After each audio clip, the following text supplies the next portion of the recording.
The house still held that soft winter quiet when I stepped out of the garage, the kind that settles before a holiday evening when the porch lights lean into the dark and the windows fog with the cold. But the moment I opened the door, I heard my son's voice, cold short, slicing through everything like a blade across glass. "Look at this. Dad actually thinks this thing is worth keeping." He was holding the Christmas gift I'd wrapped for him, pinched between two fingers, like something he'd found under a basement stair. And right in front of me, he let out a dry laugh, a sound that made the whole house pull in on itself. I saw the tiny component fall to the floor, rolling there alone, like someone had dropped a piece of a heart and walked past without looking.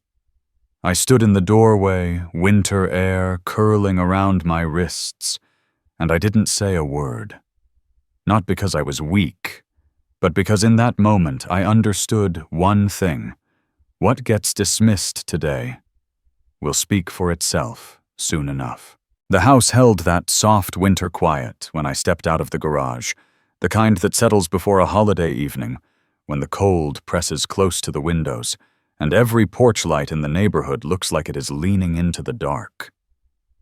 I brushed a little solder dust from my palms and closed the workshop door, making sure it clicked into place. It was an old habit of mine, checking the latch twice, even when I knew it was secure. Some habits follow a man through every season of his life. Inside the living room glowed with the warm colors of the Christmas tree. Evelyn was setting out a plate of cookies, humming the same tune she used back when the boys were small and the world felt uncomplicated. The smell of cinnamon and pine clung to the air. I let myself stand there a moment, just to take it in. Cole arrived a few minutes later. I heard the car first, then his quick steps across the porch, then Jenna's laughter wrapping around his voice. When they walked in, they carried the brightness of city life with them, sharp and modern. New coats, new gadgets, the kind of polished confidence you only get from working 12-hour days in glass office towers. He hugged his mother. He always did that first. Then he looked at me, giving a half grin and a nod, the usual greeting for two men who rarely say everything they mean. I nodded back, and the silence between us felt familiar. We talked through dinner, drifting over safe topics. Weather. Work. A new client, Jenna, had landed. Cole joked about airport security lines and product deadlines. He kept checking his watch when he thought no one noticed. I noticed. When the plates were cleared and the fire had dropped to a low orange glow. I walked over to the table and picked up the small metal box I had set there earlier. The brushed aluminum felt cold in my hand. I had built what rested inside more than 2 decades ago. A different lifetime, really. I handed it to Cole. There was a moment where he seemed genuinely curious, tilting his head slightly as he opened the lid. The hinge clicked softly. Inside lay the navigation prototype, compact and worn at the edges, but built with the kind of care only long nights and stubborn belief can give a thing. He let out a short laugh, almost playful. "Dad," he said, "thrift stores would pass on this in a heartbeat." The words were light, tossed out the way young men throw stones into a pond just to watch the ripples. Jenna laughed, polite and unsure. I smiled, the kind of smile that smooths the surface rather than lets it crack. He turned the device over in his hands. His grip shifted, and I heard the faint snap of a tiny component breaking free. A small sound, barely more than the tap of a fingernail on wood, but it hit the table with that precise little tick I knew too well. Neither of them noticed. "It is all right, son," I said, keeping my voice level. He placed the gift aside. It slid a little settling between glossy wrapping paper and the box of some new gadget he had unwrapped earlier. The kind that lights up, syncs updates. My gift simply sat there, quiet and unblinking. I leaned back and sipped the last of my coffee. It had gone lukewarm, but I let it sit on my tongue anyway. Outside, snow drifted down in slow, heavy flakes, collecting along the railing of the deck. Evelyn dimmed the lights. Cole stepped out for a call, the glow of his phone lighting his face like a cold lantern in the night. He spoke fast, then faster, pacing just a little. When he came back inside, he dropped the phone into his pocket and forced a smile for his mother. Later, when the house settled and the heat vents hummed low, I walked to the table where the prototype rested. The broken component lay near the edge, small enough to lose forever if you breathed too hard near it. I picked it up between my thumb and forefinger. I could feel the slight bend from the fall. It reminded me of the way certain moments in life leave a dent that never fully disappears. I slipped the piece into my pocket. My hand lingered there for a second. An old habit surfaced. I reached for my wedding ring and turned it once around my finger, something I still do without thinking whenever a quiet ache finds me. Evelyn says I do it when I am remembering something I do not want to say out loud. I stood there for a while, just listening to the small sounds of the house settling into the night. The fridge hum, a branch knocking against the siding, the faint shifting of the fire logs as they cooled into ash. The kind of sounds that remind a man that life keeps moving, whether he does something about it or not. Then something shifted in me. Not a sharp break. More like a hinge quietly unlocking after years of staying still. A small release I felt somewhere between my chest and my breath. I turned off the last lamp in the room and watched the tree lights reflect in the window. The snow outside kept falling. The last of the tree lights faded against the window as morning settled in. Snow had stopped some time before dawn and left a thin brightness across the yard, a pale reflection that made everything look a little quieter than it was. I moved through the hallway slowly, letting the warmth from the vents reach me one room at a time. Somewhere ahead, I heard the low scrape of a chair and the muffled sound of someone clearing their throat. Cole was already in the kitchen. He stood by the counter with his shoulders slightly hunched, one hand gripping a mug, while the other scrolled through his phone in fast, nervous strokes. Jenna sat nearby her laptop, open, casting a cold, white rectangle of light across the table. She looked at something on the screen with tight eyebrows, then clicked away, as if whatever she saw could wait for another life. I poured coffee into a mug and let the steam fog my glasses for a second. Cole glanced up long enough to say, "Morning." His voice was rough around the edges, the way a blade sounds, after it scrapes against something harder than it expected. He tried to smile, but it landed softly as if it never reached the place it needed to. He talked before he even took a sip. Words came out in short bursts, clipped and uneven. "There is a company trying to swallow us. They want to close the hardware division. Investors are panicking. They say we are losing ground." He said all of it like someone reading off a weather report he could not control. The mug trembled slightly in his hand when he lifted it. Just a moment, just enough for me to see the exhaustion sitting underneath his practiced steadiness. He did not try to hide it.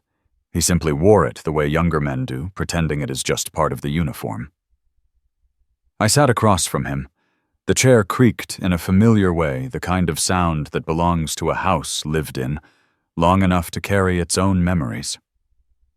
I took a sip of coffee. It was too hot, but I held it in my mouth anyway, letting the heat settle me. The navigation prototype sat on the counter behind Cole, half open, tilted slightly, as if the faint light from the window had nudged it out of place. The broken component sat on the inside lip, where I had placed it carefully the night before. Cole did not turn to look at it. His world lived on the table in front of him, where screens glowed and expectations piled higher than anyone could carry. He spoke again. Faster this time. A product pivot. A deadline no one could meet. A board member who wanted numbers that did not exist. His hands moved restlessly, with every explanation tapping his smart glasses against the surface of the table in a steady rhythm. Tap. Pause. Tap. Tap. His eyes followed the movement, as if the tapping itself could help him make sense of what he was saying. Evelyn moved quietly between us, carrying plates to the sink. Her calm felt like a soft blanket thrown over a storm. While rinsing a dish, she leaned slightly toward me. Her voice was barely a breath. "You still have the original patent right." I nodded a little. Not enough for Cole to notice.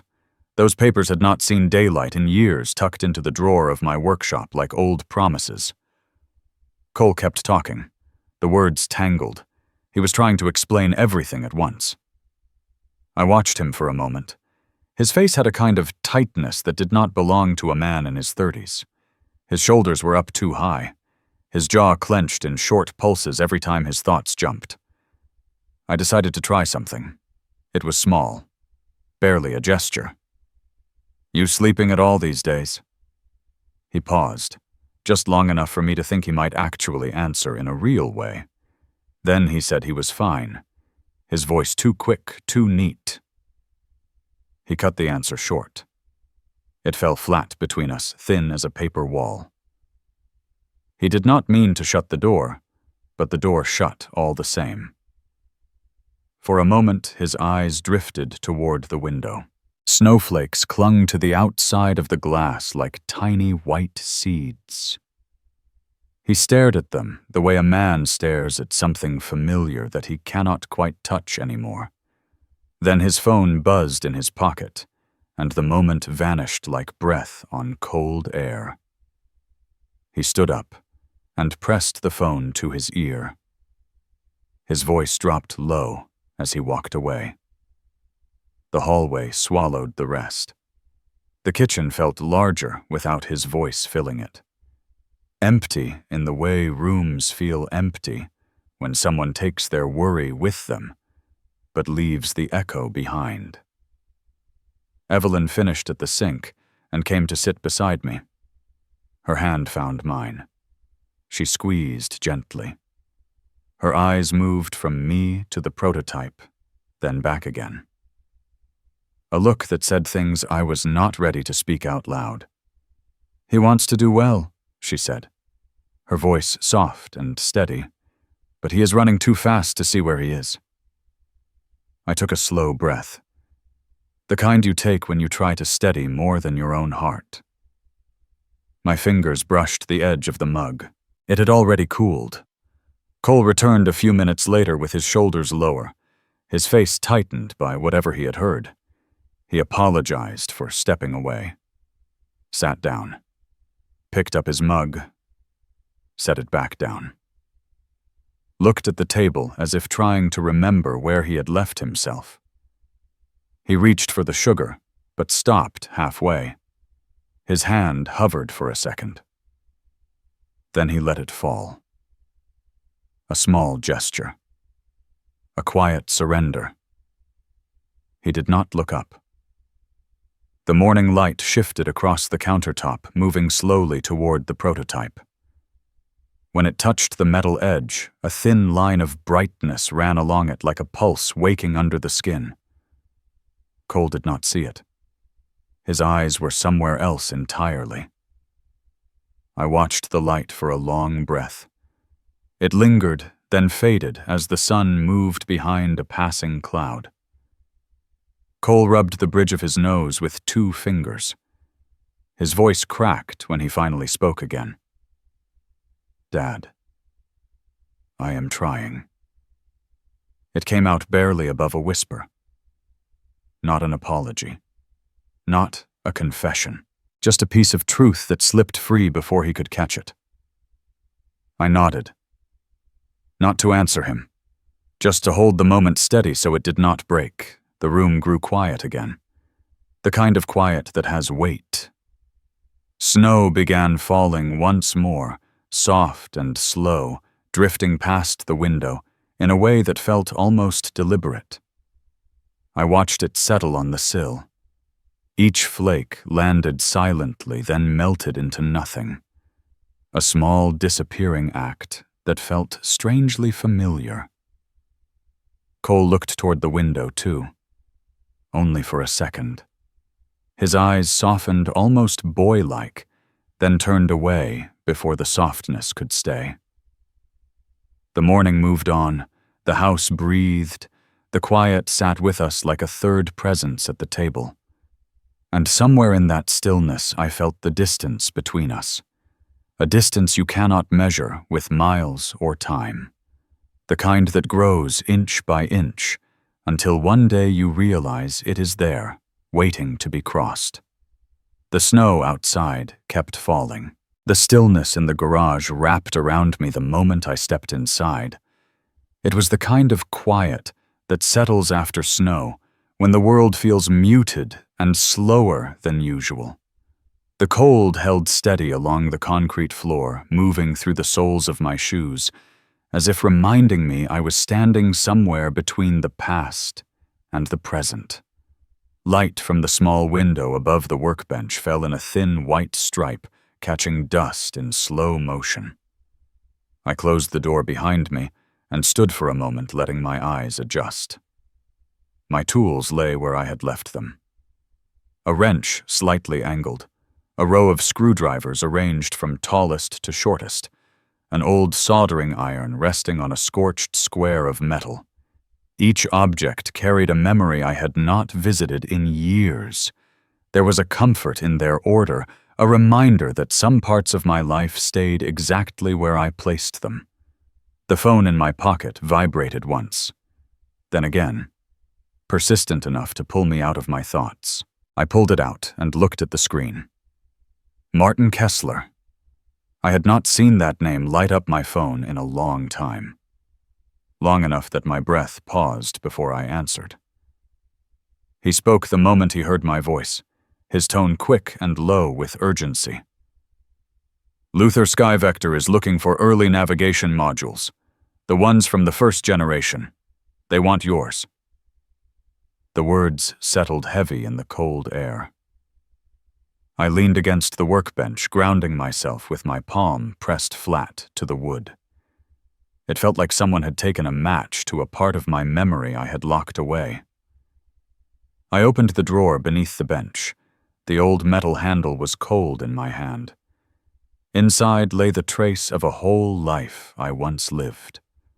Rolled schematics, loose wires, a few tarnished bolts, and the folder I knew would be there.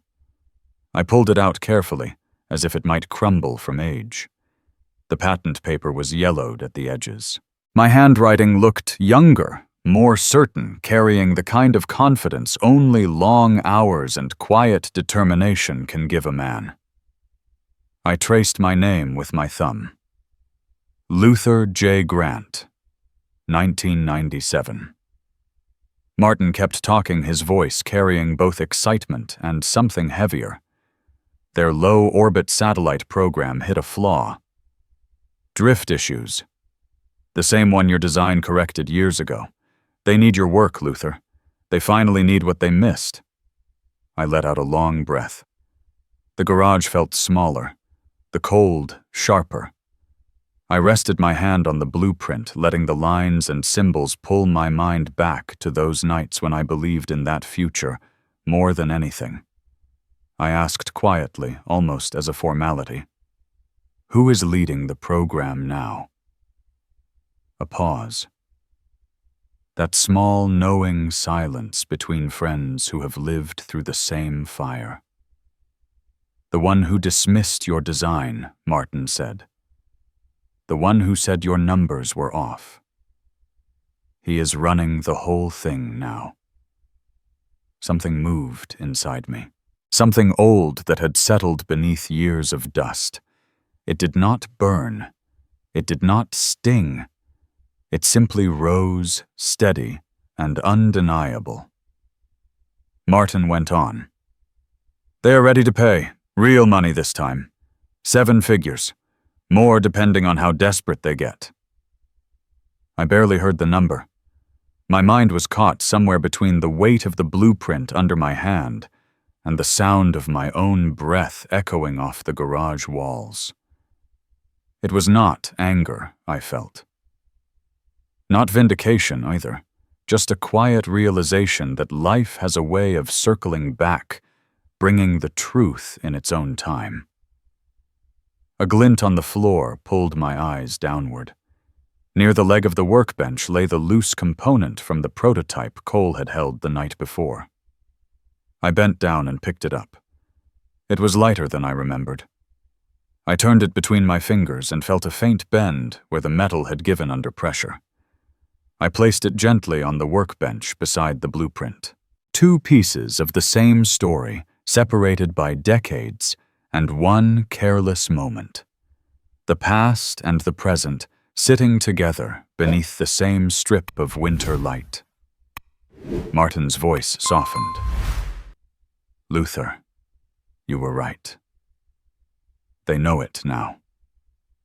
I closed my eyes for a moment. I could hear the faint hum of the furnace from the house, the ticking of a metal pipe contracting in the cold. Small sounds, grounding sounds. I answered him slowly. I hear you. Good, he said, because it is time. The call ended, but the weight of it stayed in the room with me. I stood there for a while, letting the silence fold around me again. My hand drifted to the corner of the patent file, feeling the worn paper beneath my fingertips. So much of my life had been written in those margins, even if no one had bothered to read them back then. The broken component glinted faintly beside it, a reminder of the gap between what was seen and what was missed, between fathers and sons, between past and present. A soft thud sounded outside as snow slid off the garage roof and dropped to the frozen ground. The impact was gentle, but it carried a sense of inevitability, as if the world itself had shifted something loose. I looked again at the blueprint, then at the tiny piece of metal resting beside it. For the first time in years, the past was no longer behind me. It was standing in the room, waiting. The next morning, the sky cleared just enough for a thin band of light to cut through the clouds. It slid across the driveway as I walked out with the case in my hand. The metal felt colder than the air. I set it gently on the passenger seat and sat for a moment with both hands on the steering wheel, listening to the faint tick of the cooling engine from the night before. The drive into the city followed the same route I had taken for years when I still wore a badge with someone else's company name on it. Bare trees lined the highway, their branches etched against the pale sky. Patches of old snow clung to the shoulders of the road, gray and stubborn. Every few miles, a green sign flashed past familiar names rolling by like echoes. As the buildings grew taller and closer together, the air seemed to tighten. Glass and steel rose on both sides, reflecting the light in hard angles. The SkyVector tower stood a few blocks ahead, its mirrored surface catching pieces of the sky and the street below, stitching them together in a way that felt both impressive and impersonal. Inside the lobby, the air smelled of roasted coffee and something cold and filtered from the ventilation system. Polished floors stretched out under soft, recessed lights. People moved with purpose badges clipped to their belts, voices low and controlled. Somewhere, a printer hummed, spitting out sheets of information no one would remember in a week. A young receptionist checked my name, made a quick call, then smiled with practiced efficiency, and handed me a visitor badge.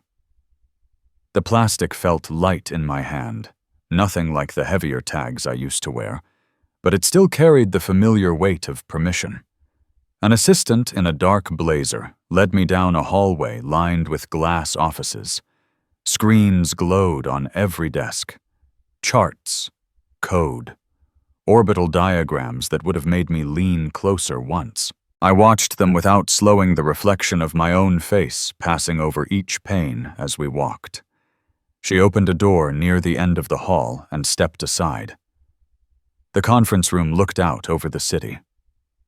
Floor-to-ceiling windows framed a winter skyline of rooftops and distant cranes. The table was long and pale, the chairs too new to make any sound. A woman stood near the glass with a tablet in her hand. She turned as I entered. Her posture was straight, but her eyes were warm. This could only be Alicia Monroe. She crossed the room with a confident ease and extended her hand. Her grip was firm, her voice measured. There was no rush in the way she spoke my name. She looked at the case as I set it on the table.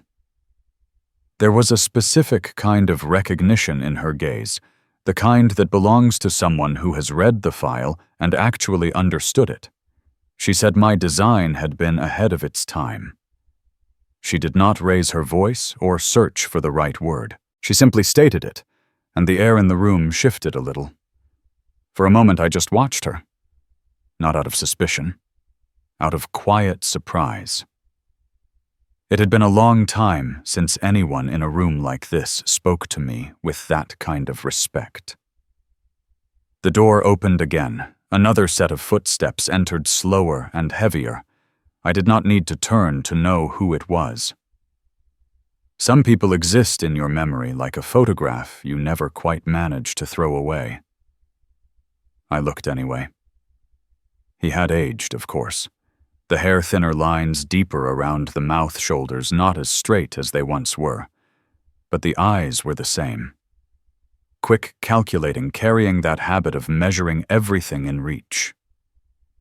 His gaze landed on me.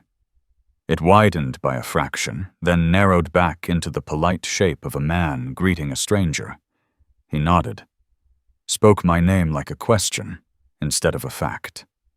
His hand adjusted the cuff of his sleeve, a small motion that betrayed more than he would have liked.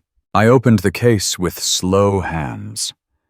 The prototype lay inside on the dark foam, the brushed metal catching the soft light from above.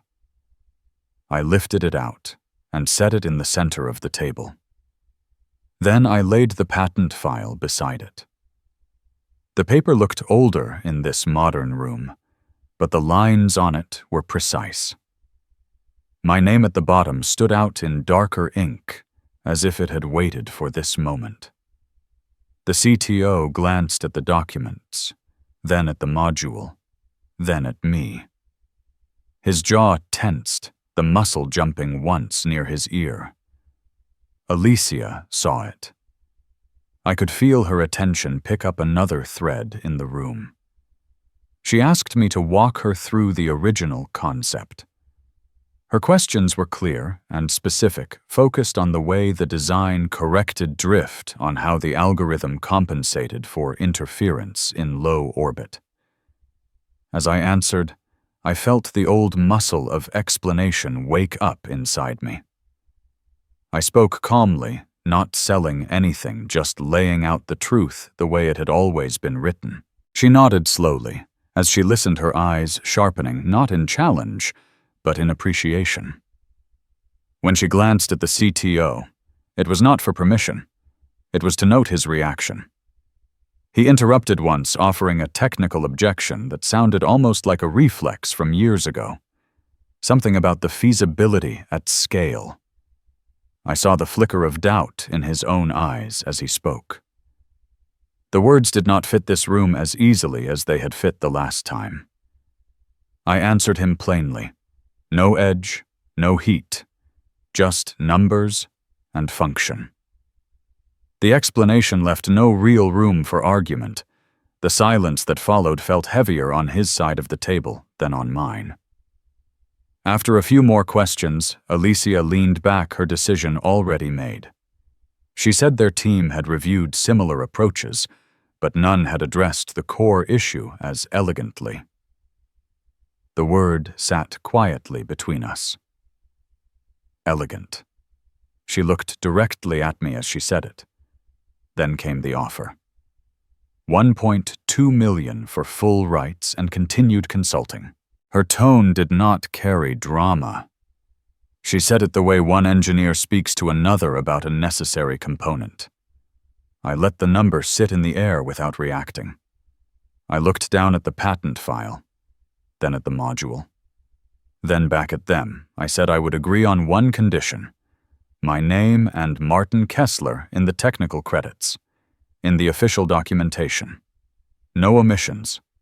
No quiet removals later. The CTO shifted in his chair. His eyes drifted to the window, then back to the folder, as if it might answer for him. His mouth tightened, ready to form a response that would sound reasonable and feel hollow. Alicia answered before he could. She said that was not just acceptable, it was appropriate. Her voice did not rise, but it carried a firmness that landed with a soft thud in the center of the room.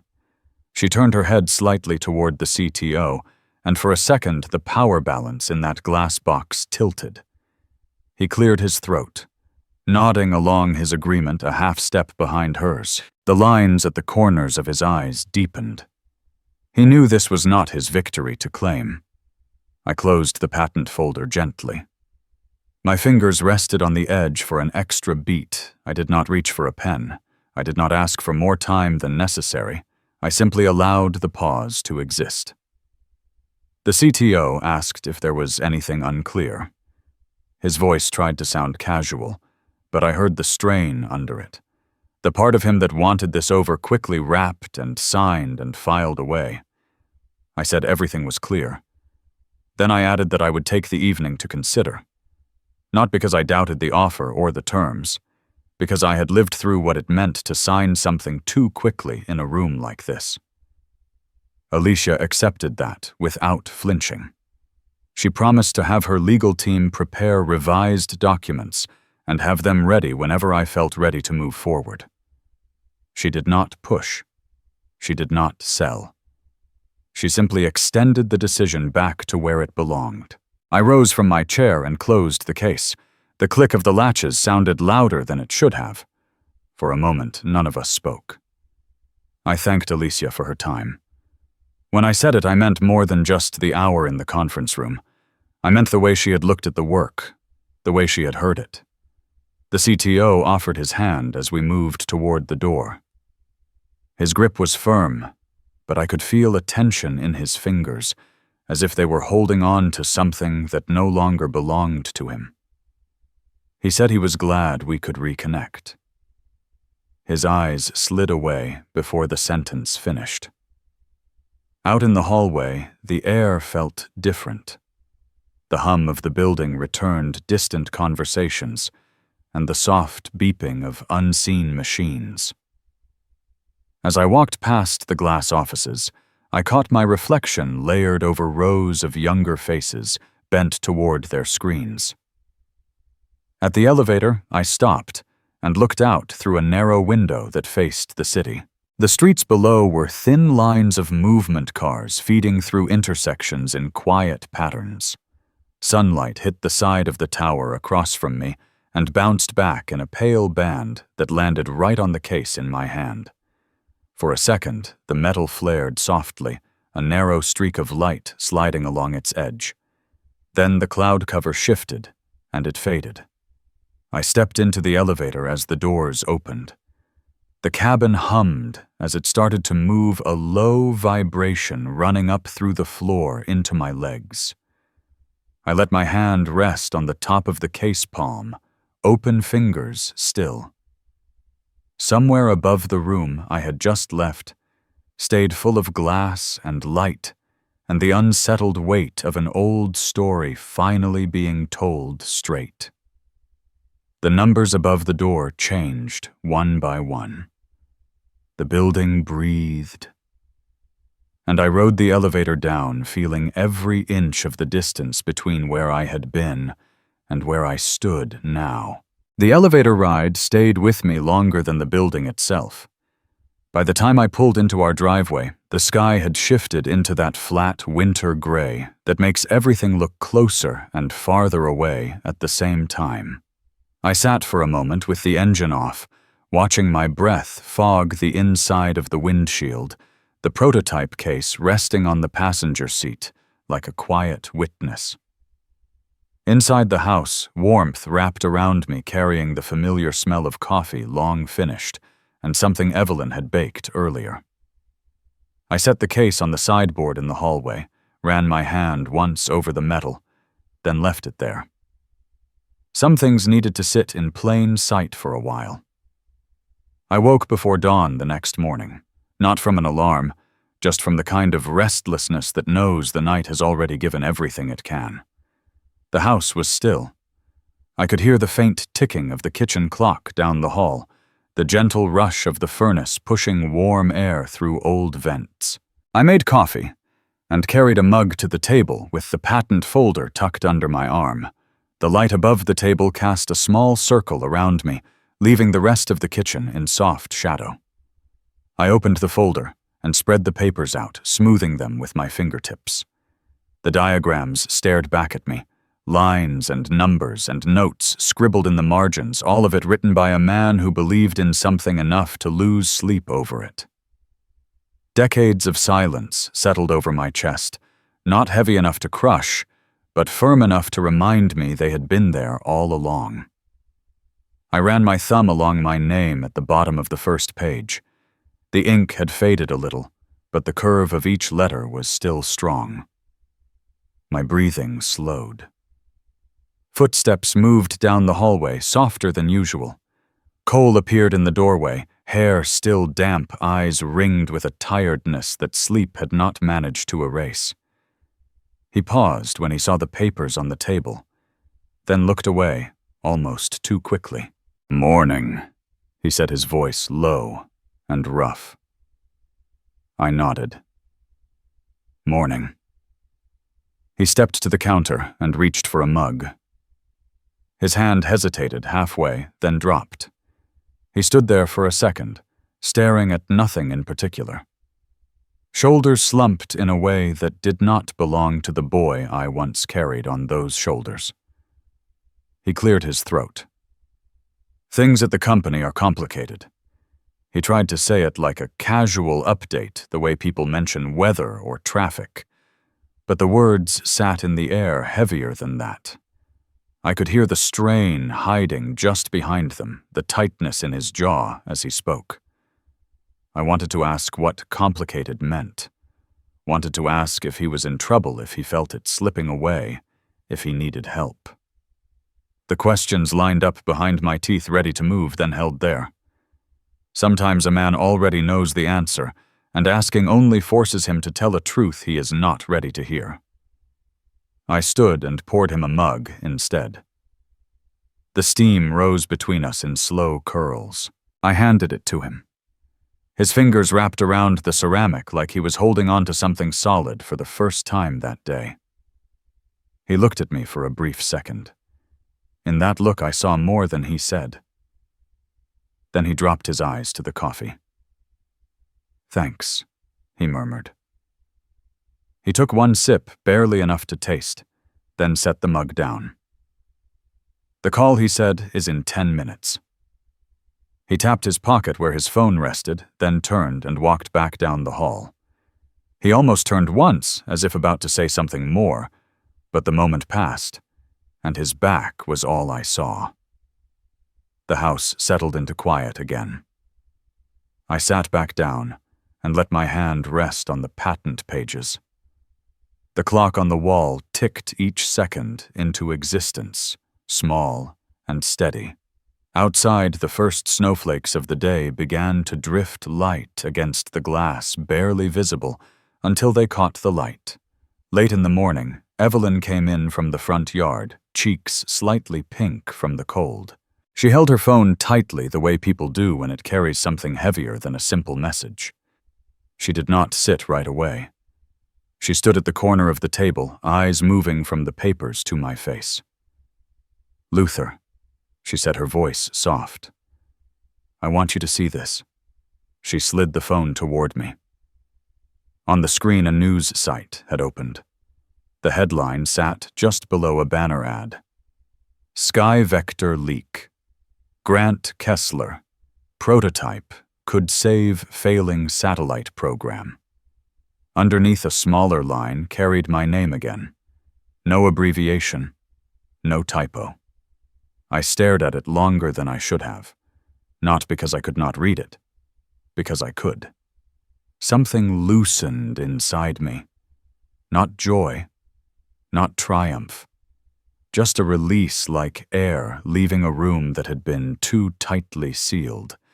I asked her how they knew. She looked down at her hands for a moment, then took a slow breath. When she lifted her eyes back to mine, there was no guilt there, only a kind of quiet resolve. "I heard you on the phone with Martin," she said. "I knew you would not call anyone else. So I did. I sent some details to a reporter from the local paper, someone who still cares about stories like this. You have been quiet long enough." Her hand reached across the table and rested on my forearm, fingers warm even through the fabric of my sleeve. There was no apology in her touch.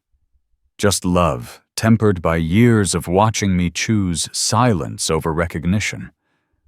I did not scold her. There was nothing to scold. A man can choose to stay in the background for himself, but sometimes the people who love him need to see his name where it belongs. I turned the phone back toward her and nodded once. She understood that as the thank you I did not say.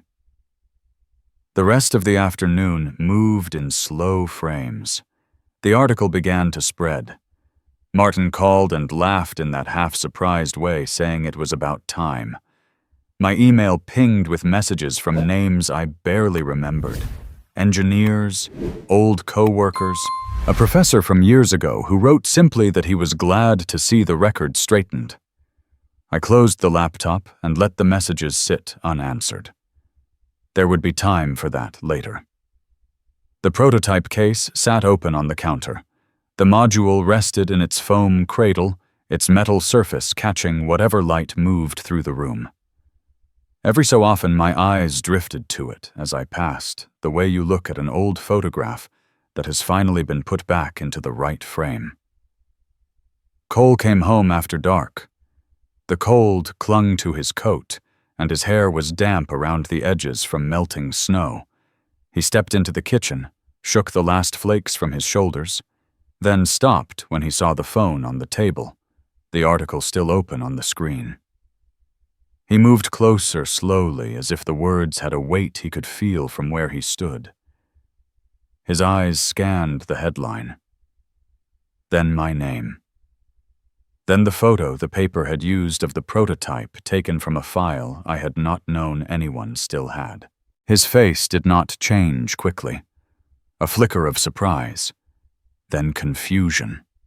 Then something else, quieter and deeper, settling in the lines around his eyes.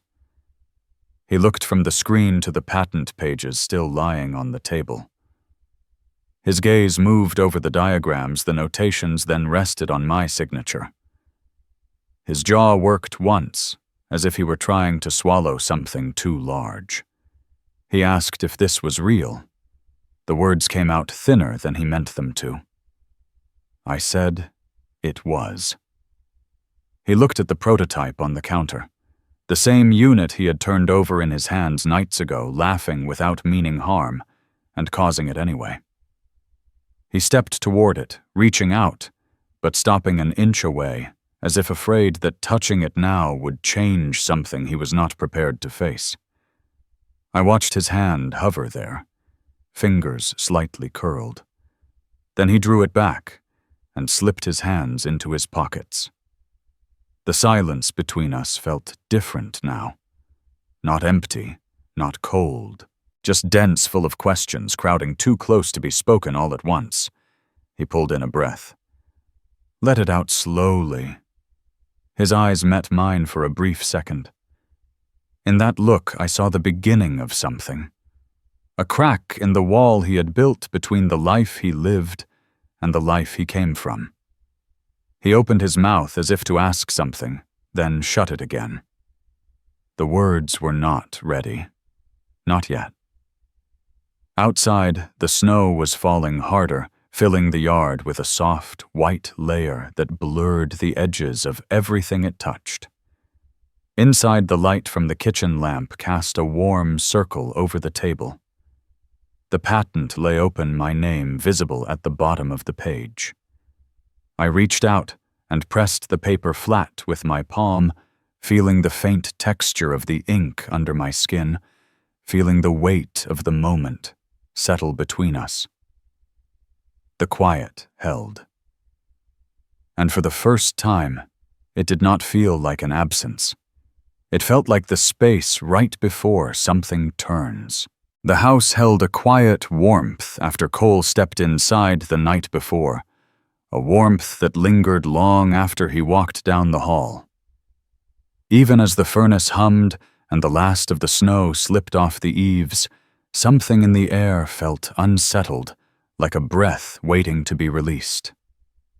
I slept lightly, waking more than once to the faint sound of wind moving along the siding. Before dawn, the porch light flickered with the breeze. I stepped outside with a pair of gloves in my pocket, meaning only to fix the strand of Christmas lights that had sagged during the storm. The cold bit at my face sharp enough to wake me fully. My breath rose in slow clouds as I traced the wire along the rail, checking each bulb with careful pressure from my thumb.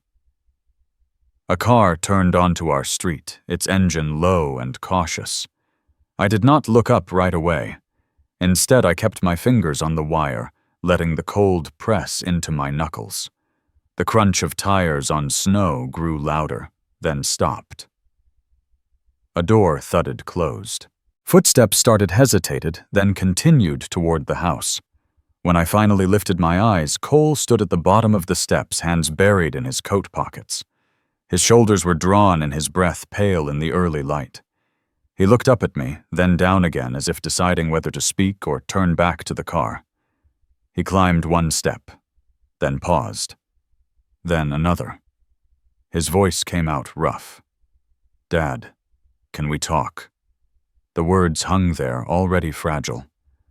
I set the gloves aside and stood straight, the cold metal of the rail still imprinting my palm. Cole stepped closer, pulling something from inside his coat. A folded cloth rested in his hands. He held it like a man holds something he is not sure he deserves to give back. He offered it slowly. I took it, feeling the shape immediately. The cloth opened enough for the metal casing to catch the light. The prototype lay there, edges smoothed from years of handling a faint scratch running along one corner. He had wrapped it carefully this time. Both hands, careful not to shift his grip. His voice shook once before he steadied it. He said he had not known what it was. He said it quietly, barely above the creak of the porch boards beneath us. I let the silence sit, long enough for him to feel it, not long enough to make him retreat. I told him that years ago when he started his company, I had offered help. He had said no because he wanted to prove he could do it alone. His jaw twitched. A memory moved across his face, something old and uncomfortable. His eyes slid away for a moment, as if he was searching the snow for a version of himself he did not want to remember. He admitted he thought I was outdated. The word came out stiff, halting, like it scraped him on the way up. He ran a hand over his mouth, then let it drop to his side.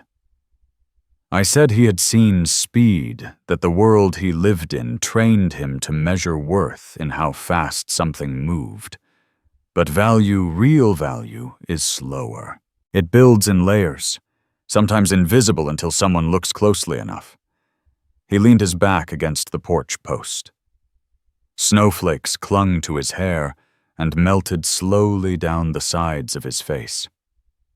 His eyes filled and steadied, refusing to let go. For a second, he lifted his head toward the yard, blinking hard against the cold.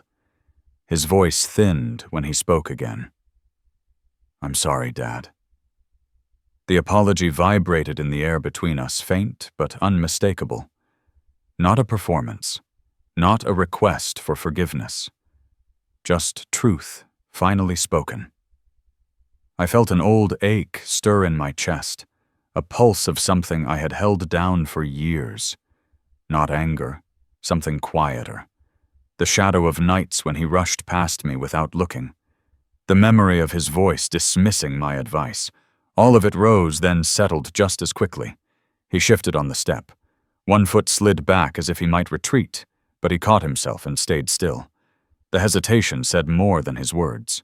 I stepped closer, letting the cold close behind me as I put a hand on his shoulder. His coat was damp from the snow, but the tension beneath it softened under my touch. "Come inside," I said. "It is too cold out here to carry regrets." He breathed out a long, unsteady breath. He followed me to the door, pausing as I turned the knob. The warm air from inside met the cold, creating a thin white haze that drifted between us. He stepped through first, this time slowly, as though crossing a threshold he had avoided for years. Inside, he stood still. His eyes fell to the table, where the patent file rested still open to the page with my name. He did not reach for it. He only looked the way a man looks at something he finally understands, has been waiting for him. I set the prototype gently on the counter. The metal clicked softly against the wood, a small sound that settled into the room like a final note, resolving a long-held chord. He glanced at it again, not with fear of breaking it this time, but with something closer to respect. Snow kept falling outside, brushing softly against the window. The furnace hummed through the vents. Cole stepped closer to the table. Eyes steady now, ready for something neither of us had named yet. The room held a quiet that felt full rather than empty. And in that quiet, something long overdue began to shift. The quiet in the kitchen did not break, it only changed shape. Cole stood near the table with his hands loosely at his sides, his eyes moving from the patent pages to the prototype and back again. The furnace hummed a steady note in the background. Outside, the snow on the deck held its soft, unmarked surface. I asked if he had ever really seen where I used to work. He looked at me, unsure what I meant. His gaze drifted down the hallway toward the door that led to the garage. For a heartbeat, he held there, as if that ordinary white door had become something larger, something he was not sure he should open. I told him to come with me. He did not answer, but he nodded once. As we walked toward the door, his steps slowed. At the threshold, he stopped. His hand lifted a little, almost reaching for the knob, then dropped back to his side. He took a small breath, the kind you take when you are about to cross into a place you have spent years avoiding without ever saying so. I opened the door, and the cooler air from the garage slipped into the hallway. It smelled of dust, old wood, metal, and a faint thread of machine oil. We stepped through together. The single overhead light came on with a soft electric hum. Pale yellow spilled over the workbench, the shelves, the concrete floor. Dust motes floated in the beam from the small window, moving slowly like they had all the time in the world. The room was exactly as I kept it. Tools in their places. Boxes labeled in handwriting that looked younger than I felt. Notebooks stacked in uneven piles. Cole stayed just inside the doorway at first. His eyes moved across the space in long, careful sweeps. He looked like a man walking into a church he had only ever seen from the outside. There was a quiet reverence in the way he held his shoulders, in how he kept his hands close to his body, careful not to disturb anything. His voice came out low. "I did not come in here much, did I?" I said he stayed in the doorway most of the time, that he used to ask why things blinked or buzzed or refused to. Then the questions changed, and so did the distance between us. He nodded slowly. His throat worked as if he were swallowing something that did not want to go down. I set the navigation module on the clear center of the workbench. Under this light, it looked different. Less like an artifact, and more like what it had always been, one piece of a larger story. The morning outside was brighter now, and a thin line of winter sun slid through the window, touching the casing with a soft line of silver. From the top drawer, I took a small key and reached lower. The locked drawer resisted at first, like it always did, then gave way with a dull scrape. When it opened, time seemed to open with it. Inside lay boards and modules I had not shown anyone in years. Early generation designs, some wrapped in old transparent bags, others resting bare on foam. Hand-etched circuits, small assemblies held together with screws that had darkened with age. Labels written in my own hand. Drift comp test, sensor array revision, phase offset fix. I stepped aside and let him stand where I had been. He bent at the waist to see better.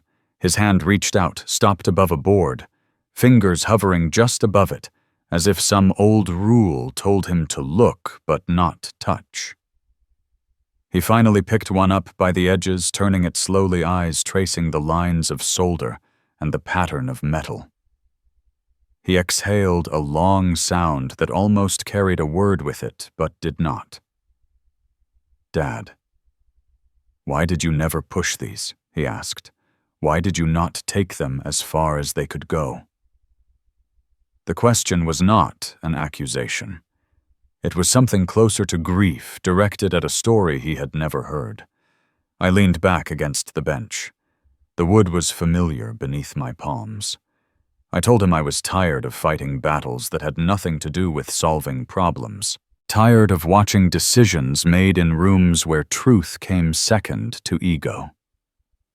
I said that for me, inventing had always been about understanding how things worked and where they fit, not about turning each idea into a parade. He looked up at me, really looked. There was an ache in his eyes, mixed with a respect that had not been there before. His fingers tightened around the board for a brief moment before he set it back exactly where he had taken it from. He picked up the navigation module again and placed it on the bench in front of us, aligning it with the edge of a worn cutting mat. His hands were sure and careful, the way I had seen him handle his own prototypes when he thought no one was watching. The difference now was that he understood this one was not just hardware. It was part of our history. The door from the house opened a crack and let in a slice of warmer air. Tyler Brooks stepped inside, cheeks flushed from the cold. His jacket was half-zipped, and he held a small beat-up radio with both hands. The plastic casing was scratched, and the antenna was bent at an awkward angle. "Mr. Grant," he said, a little out of breath, "this thing stopped working. Mom said throw it out, but I thought maybe you could fix it." Cole stepped back without thinking, giving him room. Something in his face tightened with surprise, as if the idea of someone bringing me broken things first had only just occurred to him. I took the radio, turned it over, and listened to the faint rattle inside. I handed Tyler a small stool near the bench and told him to sit. He hopped up, feet swinging above the floor, eyes wide and fixed on my hands. I loosened the screws on the back with a small driver from the pegboard. The casing came apart with a soft click. Inside, a wire had come loose, and one contact was hanging by a thread. I pointed it out to Tyler and told him what I saw. He leaned in, nodding, as if he understood even if he did not. From a jar on the shelf, I pulled a matching piece, clipped the old one, and soldered the new connection with a steady hand. The motion was muscle memory. The solder cooled, shiny, and neat. I snapped the casing back together and turned the dial. After a short burst of static, a faint station came through some old country song filtered through a tired speaker.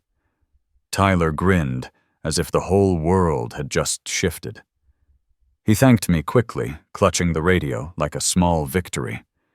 As he turned to go, he stopped and glanced at Cole, offering him a shy nod, before slipping back into the house. The door closed, and the faint music faded as he moved away. The quiet returned. Different this time. I looked over at Cole. He had been watching every movement, not the radio, not the soldering iron. Me. There was something almost raw in his expression, a realization forming behind his eyes.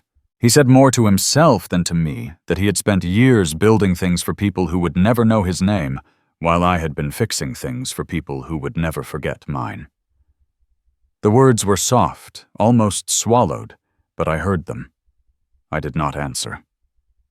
Some truths do not need help standing upright. He let his fingers brush the edge of the workbench, then rest there.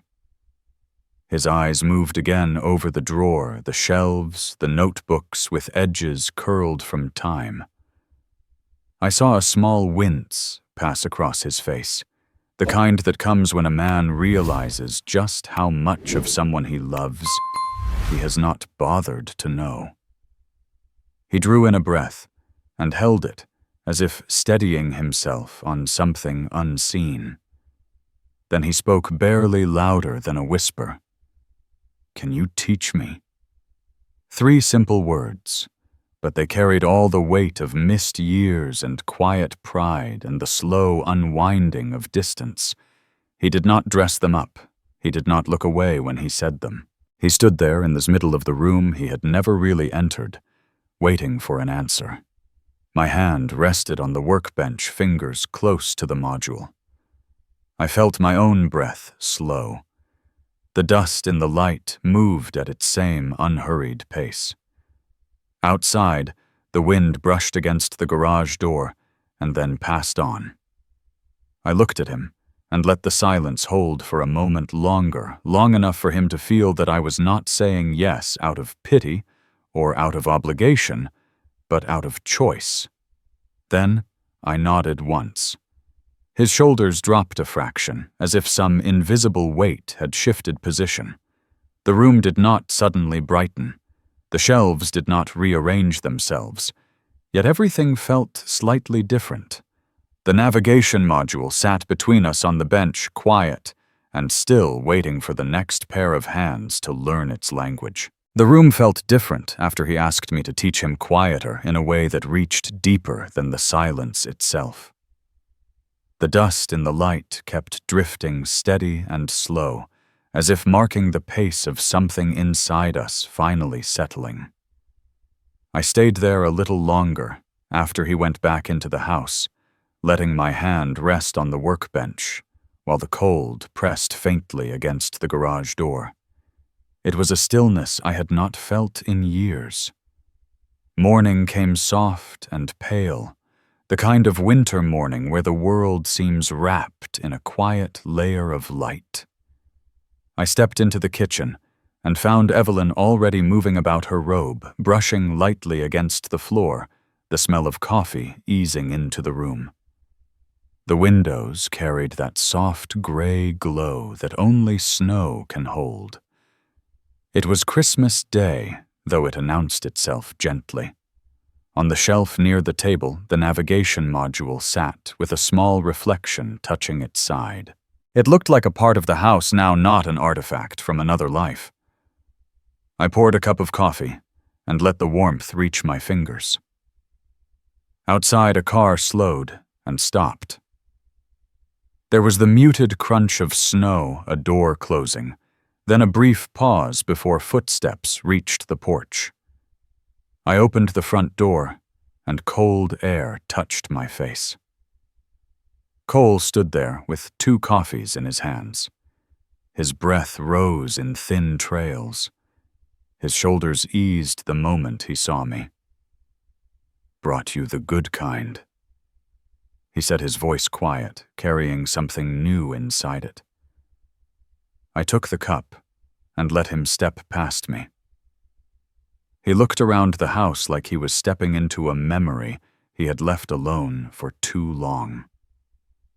Evelyn moved toward him with a warm smile, telling him waffles were almost ready. He answered softly and sat with us at the table. We ate with the ease of people who no longer need to fill silence with explanations. At one point, his eyes found the module on the shelf and stayed there. He set his fork down and stood. "Can I see it?" I nodded, and he reached for it with careful hands. The metal caught the morning light, faint but warm. He turned the device over slowly, tracing the lines along its casing.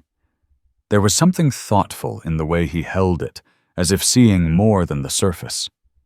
He told me SkyVector wanted me as an honorary advisor. He said it the way a man offers good news he is proud to carry. I shook my head. "Tell them I am retired. Tell them the work is theirs now." He watched me for a moment, something shifting quietly behind his eyes. He did not argue. He just nodded once, accepting it in a way that showed he understood more than my words. Evelyn stepped closer and handed the module back to him. She had already loosened the back panel. "There is something you should look at," she said. He opened it slowly. Inside the new connection sat clean and bright, a line of solder smoother than what the factory had ever placed there. His eyes stayed on it for a long moment. His breath caught just enough for me to notice. "You fixed it," he murmured almost to himself. I told him it had only taken a few minutes. He held the device a little tighter, and I could see something heavy lifting from his expression. He looked at me again, and for the first time I saw the boy he had been, and the man he was becoming, all in the same glance.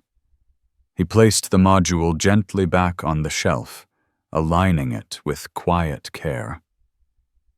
The room seemed to breathe with him. After breakfast, he gathered his coat. Deadlines waited for him, even on holidays. We walked together to the door. I opened it, and the cold came in again, brushing the warm air aside. The sky had turned to a pale blue, stretched thin across the morning. He stepped out and turned to face me. Snowflakes drifted between us, catching the light in small, bright moments. He stood still, his eyes steady, his face open in a way it had not been for a long time. Whatever words he had thought to say seemed to settle somewhere deep instead. He nodded once, slow and deliberate, as if placing something back where it belonged. He walked to his car and brushed the thin snow from the windshield. The engine started with a soft rumble. He backed out carefully, the tires whispering against the packed snow. As he reached the bend in the street, he looked back. A brief glance, but it carried everything that needed to be said. When he disappeared around the corner, the silence that followed felt clean, not empty. I stood in the doorway for a while, letting the cold touch my face, letting the morning settle into its own calm rhythm. Behind me, Evelyn moved in the kitchen, the soft clink of dishes marking the steady pulse of the house. The light shifted across the shelf. It touched the module again, a thin amber glow sliding along the metal. Nothing dramatic, just a quiet reminder that some things endure even when time moves past them. I closed the door gently and let the warmth return around me. My coffee cup was still on the table, half full, the steam fading in a slow, curling line. The house felt steady, like a place finally breathing in its own rhythm again. Evelyn called my name from the kitchen. Her voice carried a simple warmth. I answered and walked toward her, the soft winter light following me across the floor.